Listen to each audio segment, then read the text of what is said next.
天维红人馆芍园特辑，我是主持人杨纯欣 Jasmine。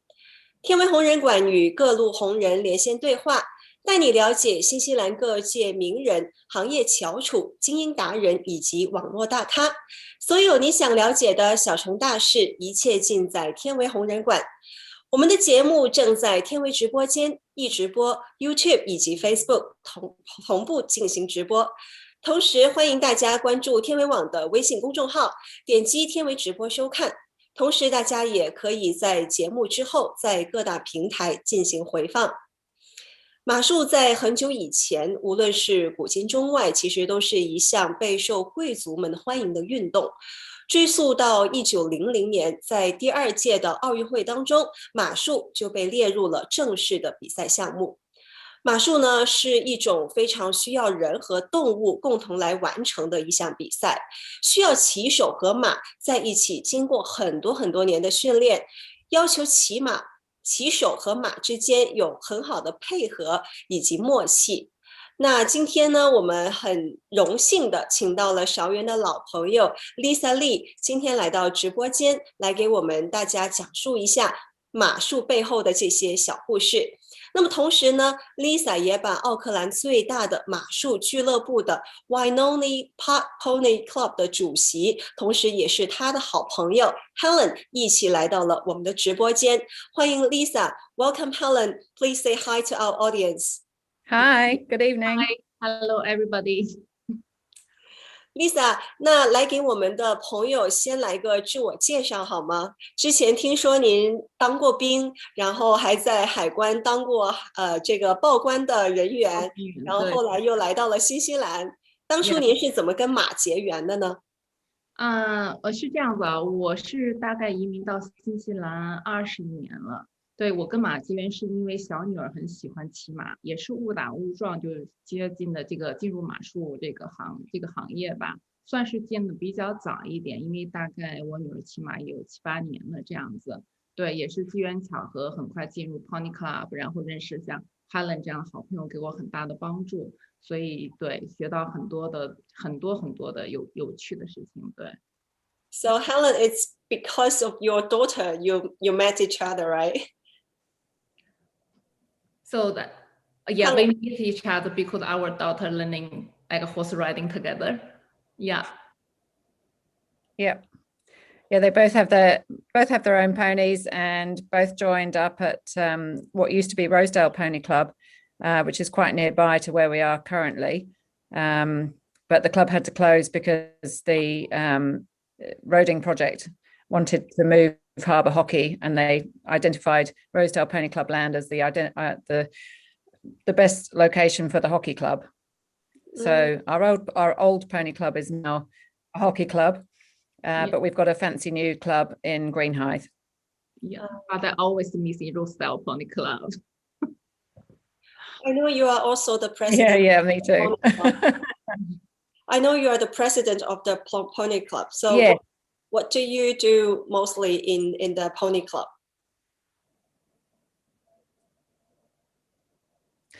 So each pony club has its own committee, and every pony club has a president that I suppose leads the committee.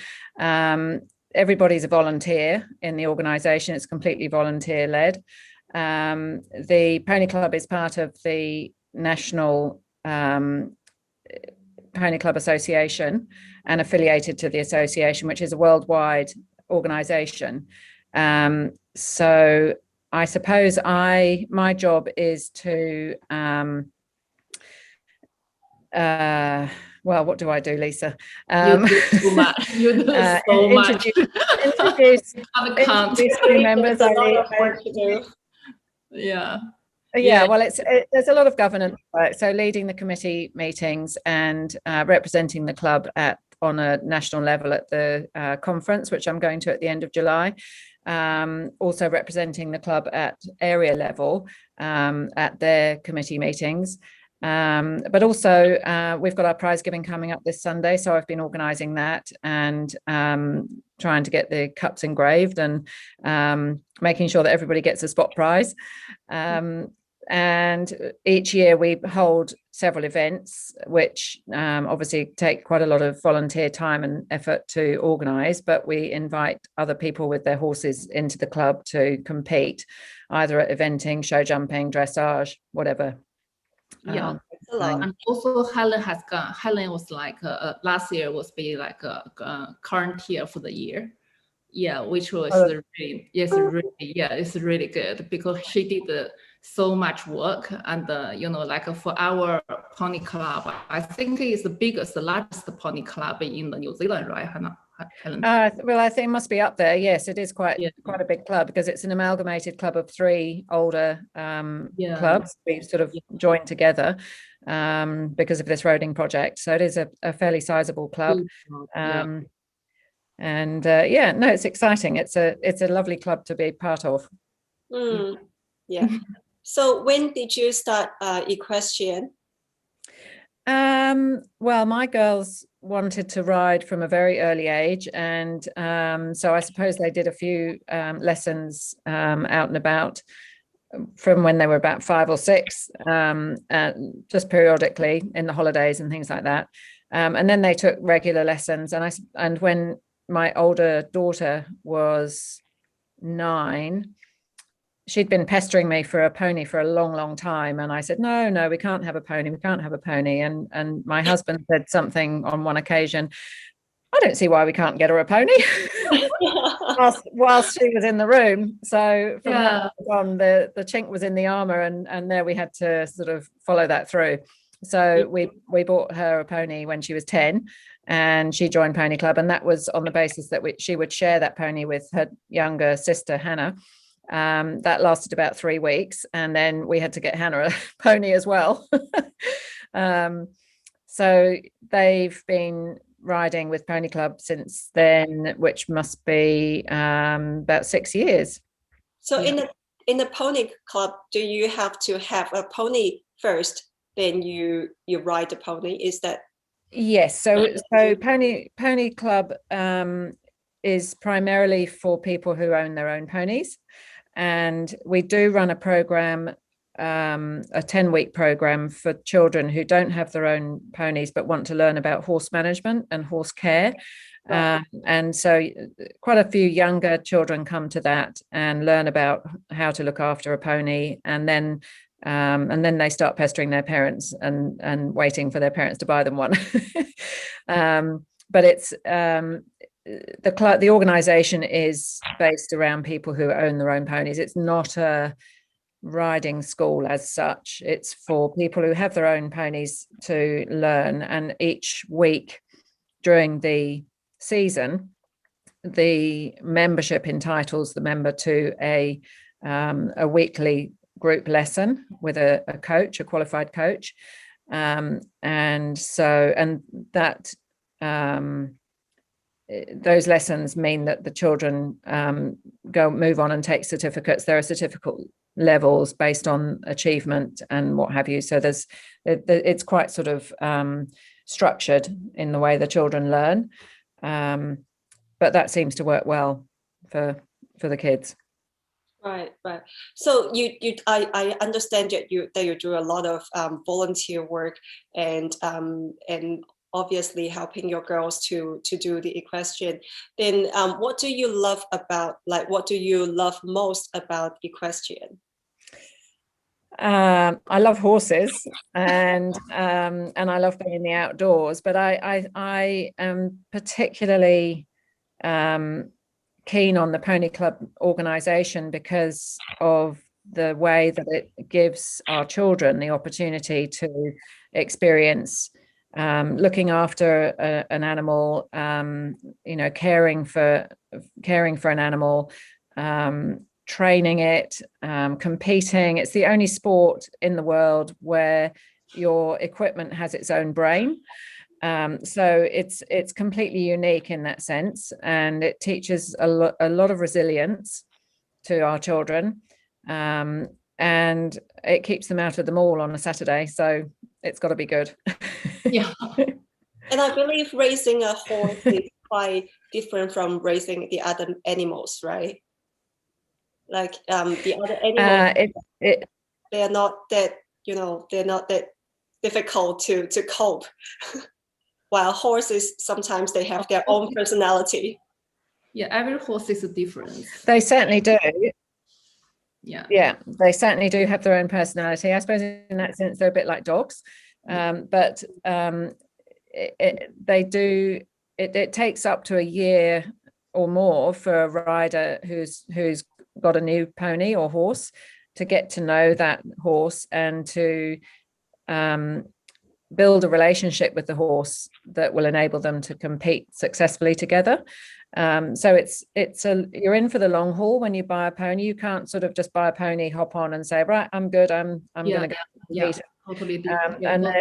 So there's a lot of goal setting, isn't there, Lisa, that enables the children to sort of progress at their own rate and achieve little goals along the way. And the club is there to help them try and achieve those goals. Yeah, that's the reason I really want to share my experience for people, because a lot people asking me like, oh, can we have horses? Sounds like really easy. I mean, like a lot of comments you need to put in. It's a huge job. You really need to think carefully before you buy the horse. You know, a lot of things you need to do.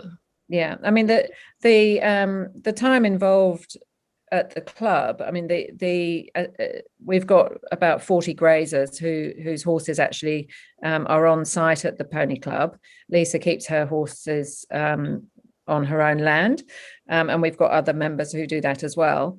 But in terms of the people who graze on site, there are herds of 7 horses that all graze together, and so each of the owners of those horses will be given tasks during the week that they have to go and do. They have to go and see to the horses, they have to go and check the paddock, feed out hay for the rest of the herd, someone like walking people.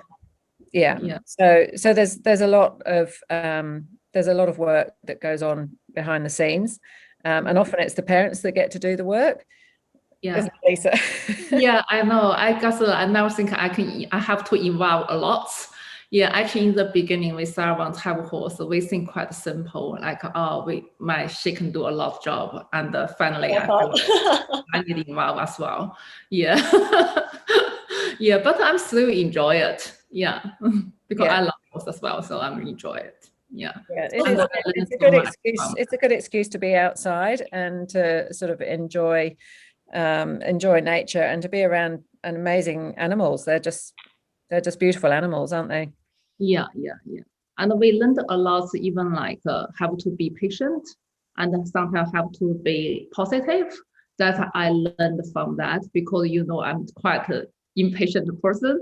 Yeah, sometimes I just like so rush to want to get the result be good, and I know have to be like, you have to be pretty patient, because sometimes horse may be sick, or some like even can start like a day before, even you prepare a long time and because the weather no good, you have to cancel it. You start disappointment, but you have to like, okay, accept. So after a few times, I feel like a loss, yeah, I can easily to face that. Yeah. So, resilience. Yeah. So what do you think is the most challenging part of, about being a good rider? Well, I think developing the right relationship with your horse is the first thing. And sometimes it is the case that the rider and the pony that they've chosen to buy, they may not ever gel, and they may not ever sort of create a good relationship. That doesn't often happen, but sometimes it does. But I suppose the hardest thing is that it's a continuous process. You can't really take a week off, because as soon as you take a week off, the horse's progress drops back as well, and then you have to start up again. So it's hard graft. Continuous thing. Yeah, and you have to be consistent. So yeah, you can't sort of ride for a couple of weeks and then have a month off. You have to sort of just keep on at it. So I suppose that's the hardest thing about it.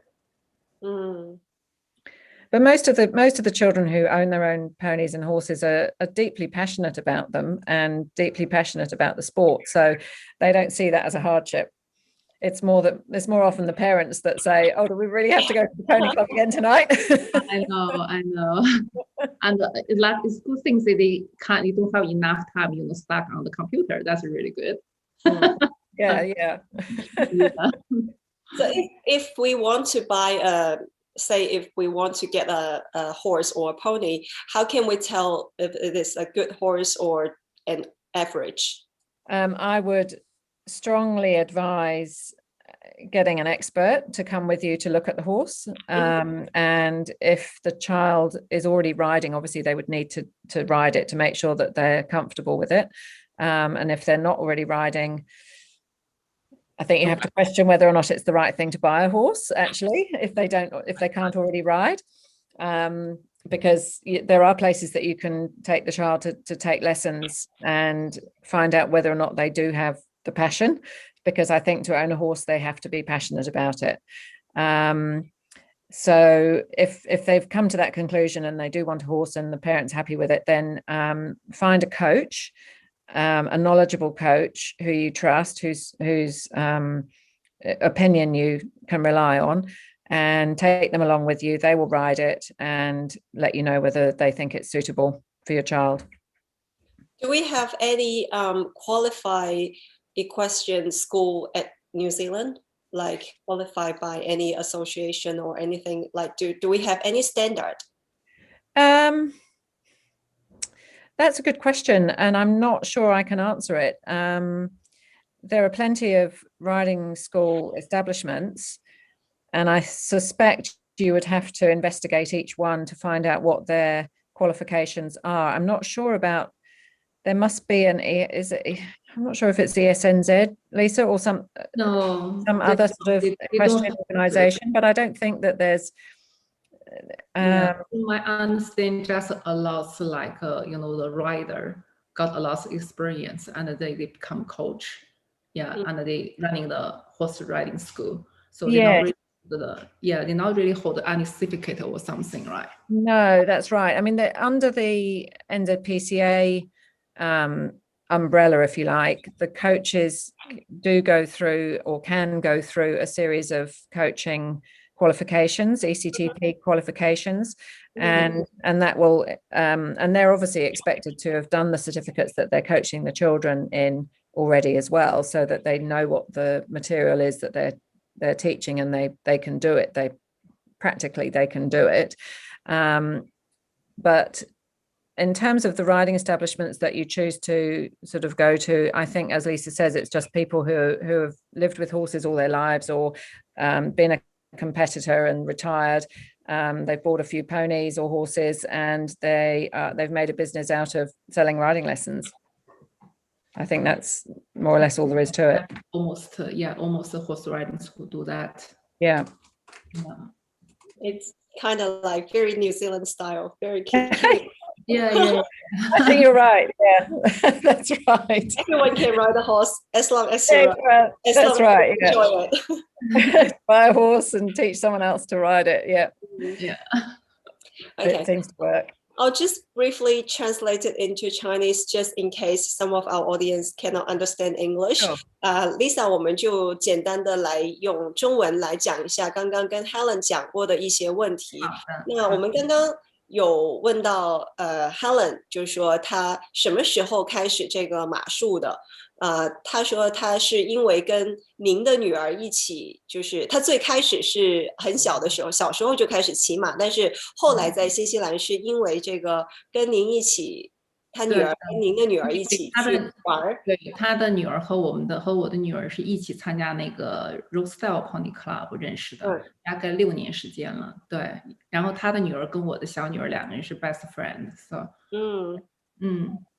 然后我也有问到他最喜欢马术的什么，他是说其实马术有包括这个照顾小马，就是从照顾它开始，因为马术就像我一开始跟大家介绍的一样，它是一个需要人马结合的一个这样的一项运动，所以在整个就是马术的习或者是训练的过程中，它就需要高度的配合。那如果你想要培养这样的一种情感的话，那么必须就要求你，首先是你需要拥有一匹马，然后你需要去照顾它，需要就是方方面面的去，比如说喂它啦，然后在它生病的时候照顾它啦，这些都是属于很正常的，就待它像一个你的家人一样。所以这个也是对于他来说，他觉得养马跟养其他小动物有点不太一样的地方。那然后我们刚刚还有提到一个这个怎么样去分辨，如果我们想要买一匹马的话，怎么样去分辨一匹好的马跟一匹这个一般般的马？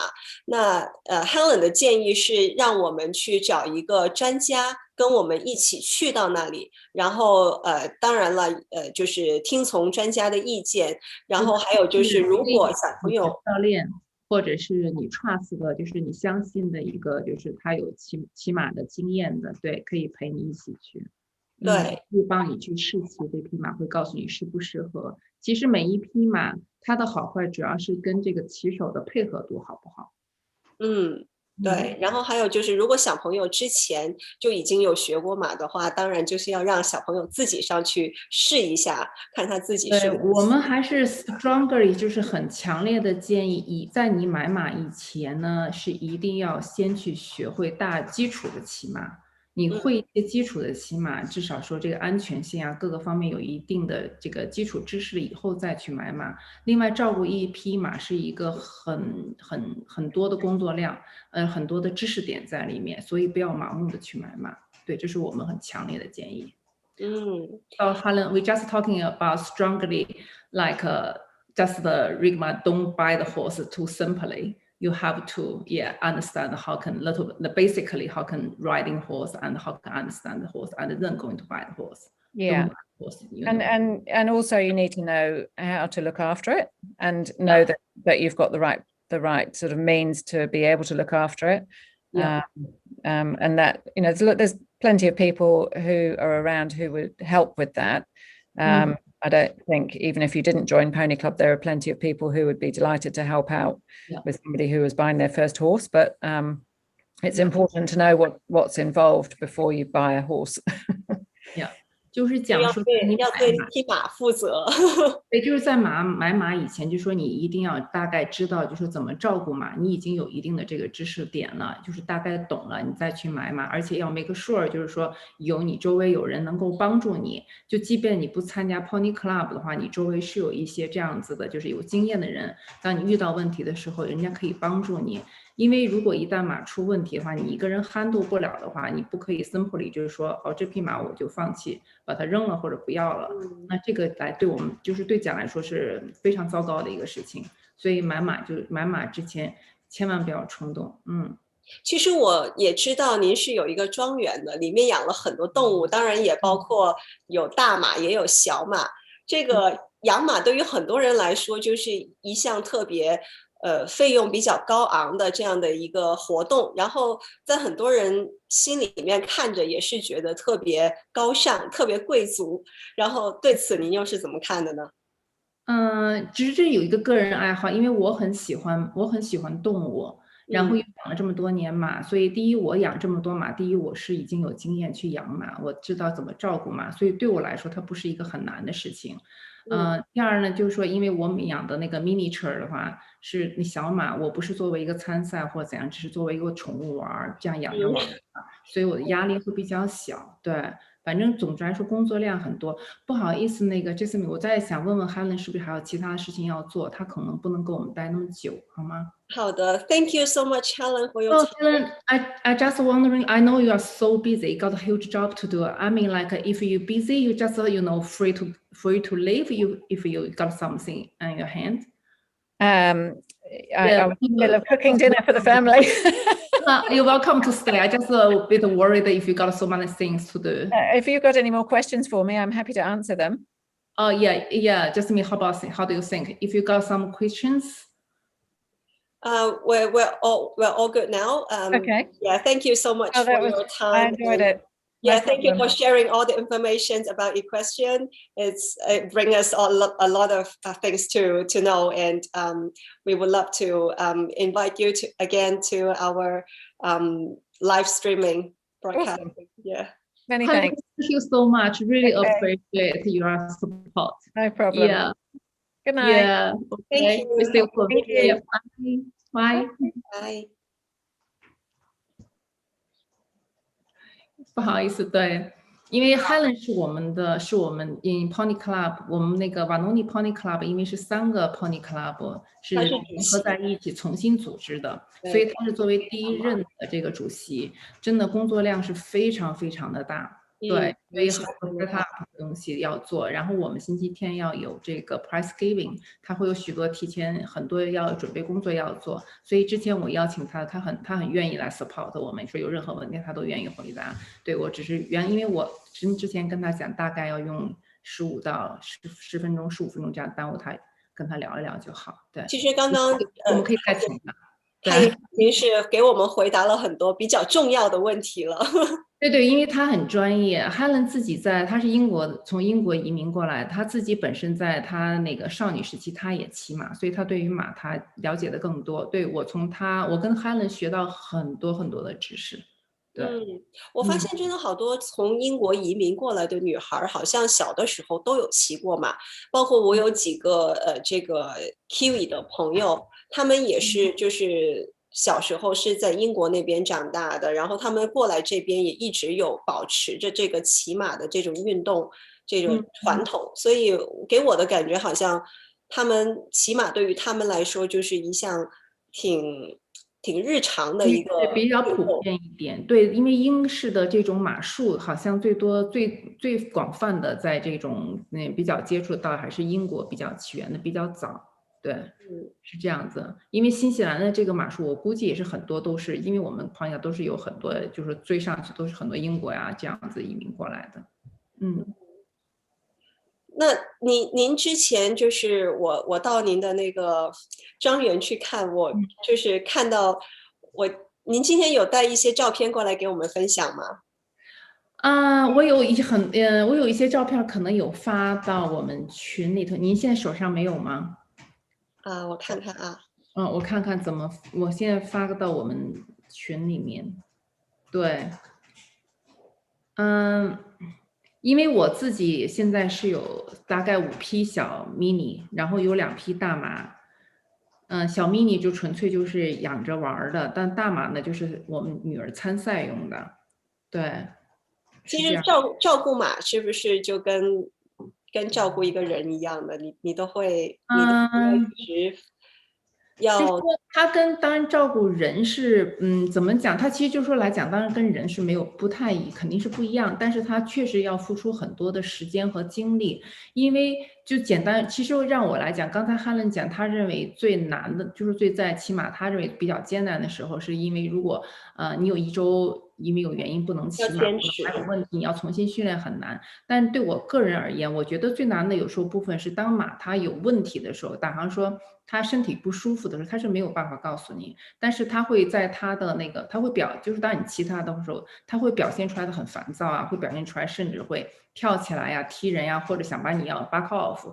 那你要去找到这些原因的时候，让我觉得比较头疼，因为就像照顾孩子，有时候像哭啊闹啊，像婴儿，你不知道他的原因，你会很纠结。马也是这样子，当他有问题的时候，他不能告诉你，但是他用各种表现来给你表现出来他的这种不对，这有的时候也会让人就觉得很 frustrated， 确实是挺难受的。我觉得他很像人的感觉，就是有的时候我会觉得，比如说我有看到马在跟你撒娇的。对，因为马你跟他建立，我们大概说跟一个马建立起来一个 relationship， 建立起来一个很好的连接的话，大概需要半年到至少半年以上，基本上就1年。那我家里现在养了1个小马，2个大马，那每一个马的习性，甚至他们的喜好、他们的个性，那我都很清楚。所以每一个马过来跟我互动的时候，他们的方式也不一样。那他见到我知道他跟我什么时候要撒娇，什么时候他会有点 naughty， 或者他想要什么，就像带个孩子时间长，你慢慢就很了解他。对，所以这为什么我很喜欢动物，我也很喜欢马，会觉得跟他们在这个互动中，确实是很开心，很 enjoy。所以就像今天晚上这个我们有一个海报，您的那张照片，我就觉得真的是人马合一的这样的一个最好的诠释了。对，这个要特别感谢你那天的抓拍，因为我自己也没意识到，你抓出说哇，好好看哦！现在我的马在跟我在这样2个人像交流一样，真的是很喜欢那张照片，真的很感谢。我觉得是，就算是摆拍也摆不出来的，因为那种就是一种感觉，就是你跟他已经是有一种很好的默契在里面。就是像我们都知道，就是说马术嘛，像我开始讲到的，就是它就是需要一个人马合一的这样的一个状态。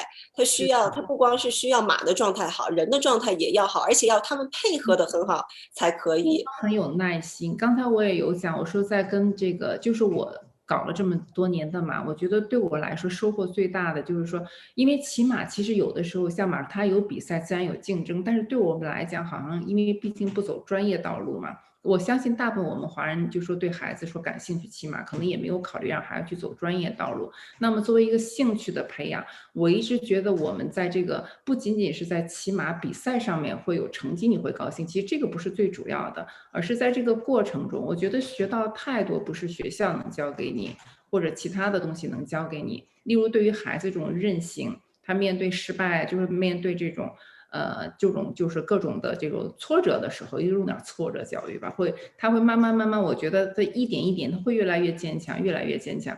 而且在一个，毕竟照顾马是一个挺辛苦的工作，也是有时候会比较脏啊，或怎样。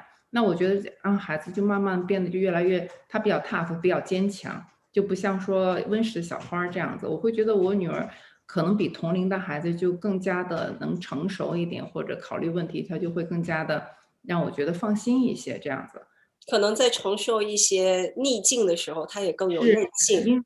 对，我刚才讲，我说确实是这么多年，我觉得学会很多，你必须要变得很阳光、很坚强、很有耐心。因为在中间，我们大概有一年，我们第一匹马的时候，在参赛状况最好的时候得了那个什么叫肠梗阻，所以做了一次大型手术。那么一年我们基本上就不能参加任何比赛，都不能骑将近。这是为什么我们搞了第2匹马，因为那一年没有办法骑马。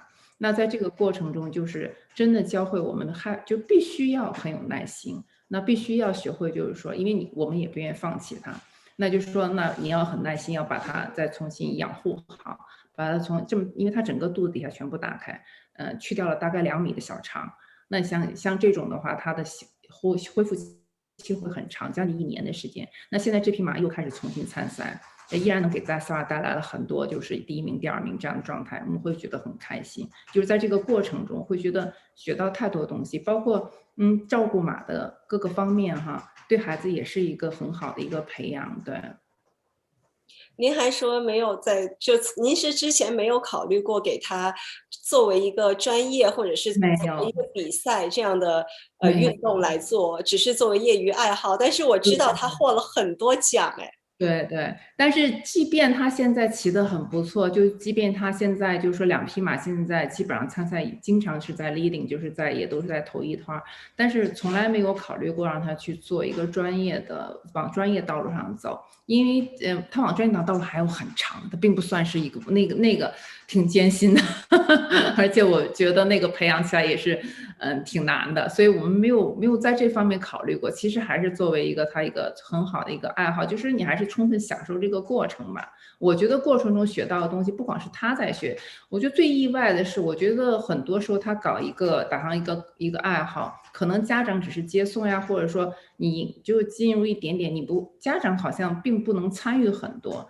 那我觉得在这个养马的过程，我跟Sarah 2个人好像就变成了一个 teamwork 一样，就是我们俩的互动特别好。他现在是 teenage， 但是我们完全没有 teenage 的任何问题，就是完全我们2个人的交流，我们在一起去骑马，就像是我要 support 很多，我要帮他把马都，因为他有时候就拉2匹马一起比赛，我要把另外1匹搞好，给他全部准备好，我对他马的日常的护理，那他去的训练，就是我们是谁也离不开谁的一个状态，就说大家就很 close。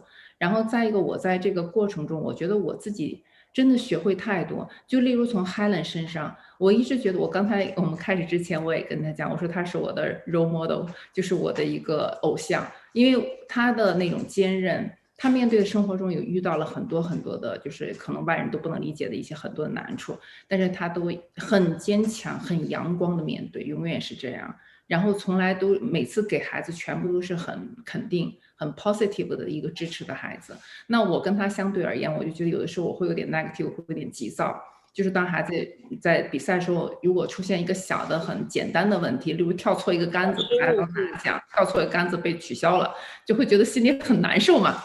那他这个时候都会给我一个，就讲说你必须要去安慰孩子，而不是这个时候你需要怎样。就是例如这种东西，我觉得从他身上学到很多，也从别的人身上学到，也就是说，慢慢我觉得完全因为骑马好像改变了我完全的生活的轨迹。就像我从来没想过，我有一天要做一个农场主，我从来没有想过有一天我要一个专门自己去养马，但是现在走到这一步，我觉得有时候挺 amazing 的。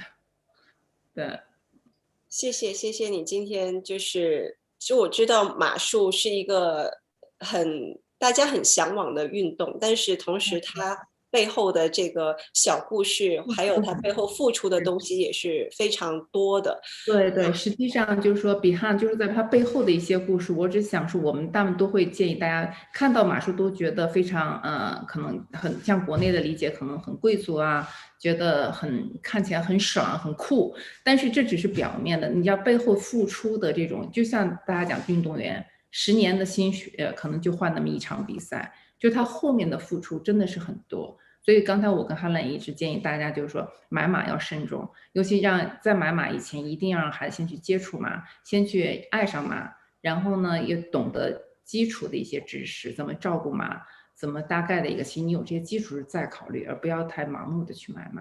对，是，而且我觉得这个所谓的爱上，也真的就是说要爱，就是爱他的全部，不是说只是爱骑在他马背上的那一刻，要爱上他所有的，就是生活起居日常所有的东西，能够包含他所有的生老病死所有的东西，就是它就是你生命中的一部分了，这个才是真正的爱。不然你只会骑在他马背上的话，可能这个可能更适合你只是在休闲的时刻去骑一下，参加一下那个普通的马术学校，去找一匹马骑一下就算了。对，一定要先经过这个过程。我们也是先到马术学校学习了一段时间，差不多有1年时间，然后也是像说女儿要想买马，我们也想不要太多事情要做，可能handle不了，不敢，也是当时后来一冲动买了以后，但是还好我坚持下来。但是就是觉得，就像打个比方说，你要买马这些，想想你每天要去我们现在一天要给马要减马粪呐，要包括就是有时候说我们还没有吃把马喂好了，我们才会去考虑人去吃什么。然后我们天在像养马的时候，大家会笑说，给自己买一件衣服200多块钱舍不得，给马买一个 cover 200多块钱，眼睛都不眨，我可以买一个。所以这样很多的，对。所以我说像养人嘛，就像如果是我们养孩子的话，可能自己舍不得去买一件衣服，但是如果说孩子要去报一个什么班，可以眼睛都不用带眨一下的，可以去报吧。对呀，是这样子。我们在 Facebook 上养人家有时候在聊天说，给马买最好的闪铺，给人就买最简单的。然后马如果生病了，马上叫喂它叫那个兽医出来。人生病了说康一康吧。对，所以感冒熬一下就好了，对吧？对，感冒熬一熬好了。然后马要是感冒了不得了呀，赶快叫兽医来啊。所以挺有意思的。非常有趣，非常有意思。那我相信今天之后，大家对了马术又是有了更多的了解。可能觉得马术其实也离我们遥远，但是呢，也没有说那么的遥不可及了。是，尤其在新西兰，我觉得我们很幸运生活在新西兰。我在想，在中国拥有一匹马，可能确实是很难。但是在新西兰，你这个机会还是很多。就是说，怎么讲，就不一定非要，就是养马虽然很贵，但是如果有稳定的收入的话，其实还是完全是可以实现这个梦想，这样子。对，因为新西兰这个国家真的是非常适合尝试各种不一样的户外的运动的，像这种马术啊，特别是现在像新西兰就是有一个得天独厚的条件，其他世界各地可能现在还有疫情。那我们还可以自由活动，可以去聚餐啊，然后可以去没有限制的去活动，再加上这2天天气还那么好，Lisa 的大马小马肯定可以到处的去好好休养了，对吧？就即便 lockdown 的时候，你依然可以去照顾你的马，因为这属于这个在政府范围的这个，就是你必须可以出去这样做的一个 social 的事情，对，你可以去做。所以当时 lockdown 我们4级 lockdown 的时候，我们每天还可以跑到 pony club， 每天1次，这样还可以照样可以在那儿骑马。当时感觉觉得，哎呀，幸亏有匹马呀，还可以出来一下。不光跟人聊天，就至少有匹马跟你可以就是精神上交流一下，是吧？在户外这么驰骋着跑着，会觉得哎呀，好幸福的一件事情。是，而且我觉得坐在马背上面，你坐的那个高度，就看着让人非常的心旷神怡那种感觉。哎，是的，是的，是的，因为我现在有时候会跟女儿一起骑，我不敢去跳啊，就是大家在一起，就说海边走一走呀，森林走走，感觉还是很棒的，对，是，还是很 enjoy。所以大家真的是要可以去试一下，可以先带孩子，或者是先自己去这个马术学校先去尝试一下。如果觉得自己经过一段很长的时间之后，发现自己真的是喜欢适合，那就可以尝试再考虑买匹马。对，因为像我们原来也有曾经帮助朋友，就是说包括他介绍这样，就他们给他一些建议，先去参加马，先去学骑马，然后帮着他们一起买马。那现在这个孩子也是比赛非常棒，对，经常也取得很好的成绩。那我们看到这样的话，我会觉得有一点点成就感，觉得哎呀，帮到另外一个孩子哈，或者1、2个这样子也会进入到马术圈，做得这么好，很开心。非常的欣慰。